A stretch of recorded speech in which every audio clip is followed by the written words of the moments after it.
అనుదినము దేవుని కృపావార్త కొరకు ఎదురు చూస్తున్న ఆత్మీయులారా, నేటి వాగ్దానం నిశ్చయముగా నిన్ను ఆశీర్వదింతును, నిశ్చయముగా నిన్ను విస్తరింపజేతునని హెబ్రీ పత్రిక 6:14 ప్రభు సెలవిచ్చిన మాటను జ్ఞాపకం చేసుకుందాం.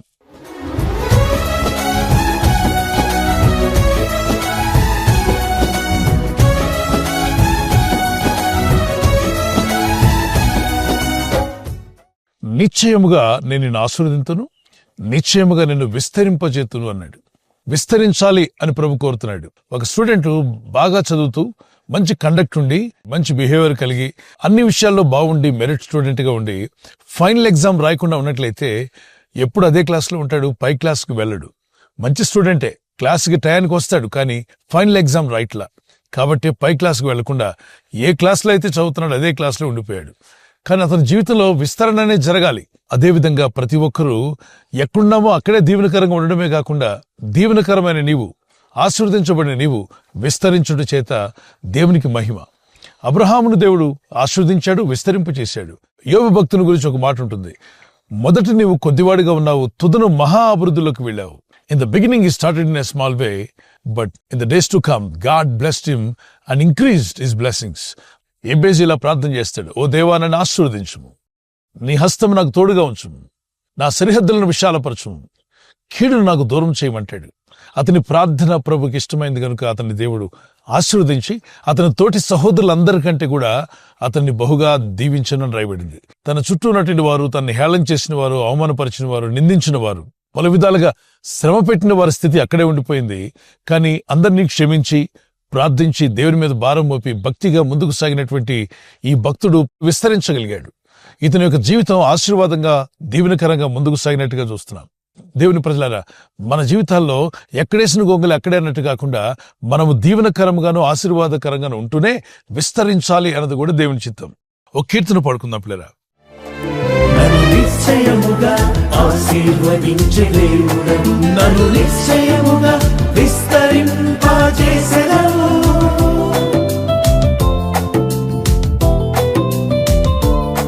నన్ను నిశ్చయముగా ఆశీర్వదించే దేవుడవు, నన్ను నిశ్చయముగా విస్తరింపజేసెదవు. యేసయ్యా యేసయ్యా నా దేవుడ నీవెనయా, యేసయ్యా యేసయ్యా నీకే నా స్తోత్రమయ్యా. నా సరిహద్దులను విశాలపరచుము యేసయ్యా, నీ చేయి నాకు తోడుగా ఉంచుము యేసయ్యా. నా సరిహద్దులను విశాలపరచుము యేసయ్యా, నీ చేయి నాకు తోడుగా ఉంచుము యేసయ్యా.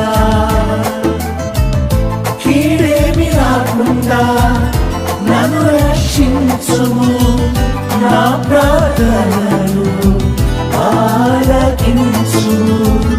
కీడేమి రాకుండా నన్ను రక్షించుము, నా ప్రార్థనను ఆలకించుము. యేసయ్యా యేసయ్యా నా దేవుడ నీవెనయా, యేసయ్యా యేసయ్యా నీకే నా స్తోత్రం.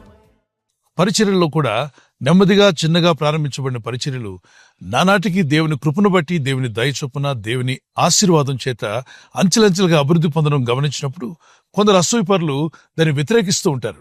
జలసీతో ఎన్నో మాటలు మాట్లాడవచ్చు, కానీ వాటిని చూసి మీరు కృంగిపోవద్దు, దిగులు పడొద్దు. అపోస్తలుడైన పౌలు తిమోతి అనే భక్తునితో చెప్పిన మాట, నీ అభివృద్ధిని అందరికీ కనబడనిమ్ము. నువ్వు అభివృద్ధి పొందుతున్నప్పుడు దాన్ని ఏదో దుప్పటేసి కప్పేనక్కర్లా. Let everyone see that God is with you. దేవుడు నీతో ఉన్నాడు, ప్రభు నిన్ను దీవించి బలపరిచి వర్ధిల్ల చేశాడని. అయితే ఇందులో బోస్టింగ్ కొరకు వెళ్ళొద్దు.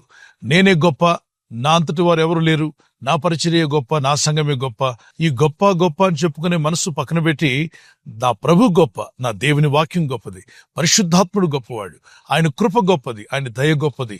దేవుణ్ణి ఘనపరిచి దేవుని హెచ్చించేవారుగా మనం ఉండాలి, కానీ మనల్ని మనం హెచ్చించుకోవడానికి ప్రయత్నం చేయకూడదు. ఒకడు హెచ్చించుకునే వాడు తగ్గించబడతాడు, ఒకడు తగ్గించుకున్నట్లయితే వాడు హెచ్చించబడతాడని. సో దేవుని శైలిలో మనం తగ్గించుకొని ప్రార్థిద్దాం.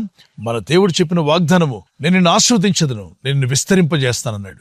ప్రభా, నన్ను నా ఇంటి వారిని ఆశీర్వదించేవాడు నీవే. మేము చేస్తున్న పనుల్లో మీ ఆశీర్వాదం కావాలి. మా పిల్లలు ఆశీర్వదించబడాలి, మా కుటుంబం ఆశీర్వదించబడాలి, ఆత్మీయ జీవితంలో ప్రియుడా, నీ ఆత్మ వర్ధిల్లుచున్న ప్రకారం అన్ని విషయంలో వర్ధిల్లుచు సౌఖ్యంగా ఉండాలని ప్రభు కోరుచున్నాడని భక్తుడు ప్రార్థన చేస్తూ మాట్లాడతాడు. మీరు సౌఖ్యంగా, ఆరోగ్యంగా, అంతేకాకుండా మీ ఆత్మ వర్ధిల్లుచున్న ప్రకారం అన్ని విషయాలలో మీరు వర్ధిల్లాలన్నది దేవుని యొక్క చిత్తం. మీరు అన్ని విషయాల్లో వర్ధిల్లండి. అంతేకాకుండా దేవుని ఘనపరిచేవారు గాను, దేవుని మహిమపరిచేవారు గాను అంచెలంచెలుగా మీరు అభివృద్ధి పొందడం దేవుని చిత్తమే. ఆదికాండం 26, 12, 13 వచనాల్లో ఇసాకు భక్తుడు అంచెలంచెలుగా దేవుని చేత ఆశీర్వదించబడి ఆ ప్రాంతంలోనే అతను గొప్పవాడిగా మారాడు. ఓవర్ నైట్ లో కాదు కానీ step by step gradually God started blessing him. దేవుని హస్తం మిమ్మల్ని దీవించి మిమ్మల్ని విస్తరింపచేసి ఆయన మహిమార్థమే మిమ్మల్ని నిలబెట్టుకుని నడిపించునుగాక. ప్రార్థన చేసుకుందాం. పరిశుద్ధమైన మా ప్రియ తండ్రి, నీ యందు విశ్వాసం ఉంచి నీ యందు భయభక్తి కలిగినప్పుడు మీరు సెలవిచ్చిన మాట, నిశ్చయముగా నిన్ను ఆశీర్వదించదను, నిన్ను విస్తరింపజేసిందని అన్నావు. అయ్యా, మమ్మల్ని ఆశీర్వదించేవాడు నీవే, మమ్మల్ని విస్తరింపచేయవాడు నీవే. యోబు జీవితంలో కూడా మొదట కొద్దివాడిగా ఉన్న యోబు తుదను మహా అభివృద్ధిలోకి అతను తీసుకువెళ్ళావు. అంచెలంచెలుగా ఇసాకు జీవితాన్ని ఆశీర్వదించావు. ఈ రోజు ప్రార్థించి ప్రయత్నించబోతున్న శంకుస్థాపన అయిన, గృహప్రవేశమైన, ఒక బిజినెస్ ప్రారంభిస్తున్నా, ఉద్యోగ ప్రారంభానికి వెళ్తున్నా, ఒక మంచి కార్యక్రమాన్ని ప్రారంభిస్తుండగా, నేను వారి బిడ్డల వివాహం కొరకు ప్రయత్నాలు చేస్తుండగా వారు చేస్తున్న ప్రయత్నాలు ఫలించలాగున మీ దూతలకు ఆజ్ఞాపించండి. ఎవరైనా హాస్పిటల్లో ఉన్నా, ఐసీయూలో ఉన్నా, ప్రభు ఎవరైతే సీరియస్ కండిషన్లో ఉండి బాధపడుతున్నారో వారికి యేసు నామములో స్వస్థతను అనుగ్రహించండి. కృంగిపోయిన వారిని లేవనెత్తండి. మీ గాయపడిన హస్తమును చాపి వారికి ఉన్న సకల రోగాల నుండి విడుదల ఇచ్చేయి. వారిని లేపి నడిపించడాన్ని సాక్షులుగా నిలబెట్టుకోండి. ఈ ఉదయకాలం ప్రతి రోగి యేసు నామములో స్వస్థత నొందునుగాక. తండ్రి, ఈ దినం ఎవరైతే ప్రయాణమై వెళ్ళబోతున్నారో, అది రైలు మార్గమైన, ఆకాశ మార్గమైన, బస్సుల్లో, వాహనాల్లో ఎక్కడ ప్రయాణం చేస్తున్నా, రోడ్డు మార్గంలో ఏ వాహనంలో వారు ప్రయాణం చేస్తున్నా, నీ ప్రజలకు కాపాడే దూతలను పంపండి. ఈ రోజు నీ సన్నిధిలో ప్రార్థిస్తుండగా ఈ లోకానికి వెలుగుగాను, ఈ భూలోకానికి ఉప్పుగాను, ఇదిగో నీ సాక్షులుగా జీవించినట్లుగా నీ ప్రజలైన మమ్మల్ని అందరినీ ఆశీర్వదించి నిశ్చయముగా విస్తరింపచేసి నీ చిత్తం చేయవారుగాను, నీ రాజ్య విస్తరణలో మమ్మల్ని అందరినీ ఒక సాధనాలుగా వాడుకొని మీ నామానికి మహిమ తెచ్చుకోమని, మీ రాకడ పర్యంతం మమ్మల్ని నిలబెట్టి స్థిరపరచమని యేసుక్రీస్తు పరిశుద్ధ నామములో అడుగుచున్నాము మా పరలోకపు తండ్రి. Amen, amen. God bless you. Praise the Lord. ఈ వాగ్దానాన్ని మీతోనే ఉంచుకోకుండా లైక్ చేయండి, షేర్ చేయండి. అనేకులు ఈ యొక్క ఛానల్ సబ్స్క్రైబ్ చేసుకోమని తెలియపరచండి. సబ్స్క్రైబ్ చేయని వారు కూడా సబ్స్క్రైబ్ చేయండి. ప్రభు కృప మీకు తోడే ఉండును గాక. ఆమేన్.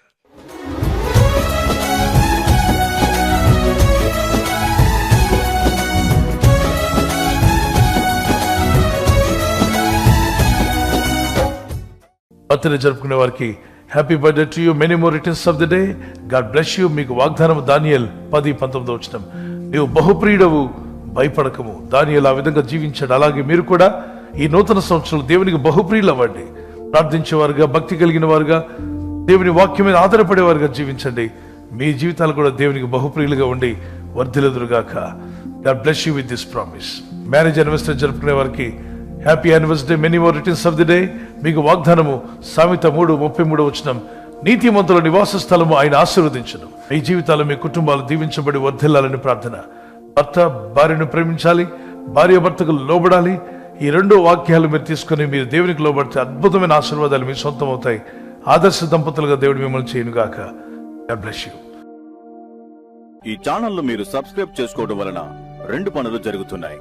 ఒకటి, సువార్త జరుగుతున్నది, ఆత్మలు రక్షించబడుతున్నాయి. రెండవది, పేదలకు, అనాథలకు ఈ ఛానల్ ద్వారా సహకారం అందించడం జరుగుతుంది. మనం సబ్స్క్రైబ్ చేసుకోవడం వలన అందరికీ సహాయం చేసిన వారమవుతున్నాం. ఖచ్చితంగా ఈ యూట్యూబ్ ఛానల్ ను సబ్స్క్రైబ్ చేసుకొని బెల్ బటన్ ను క్లిక్ చేయండి. మీకు వెంటనే మెసేజెస్ పంపబడతాయి.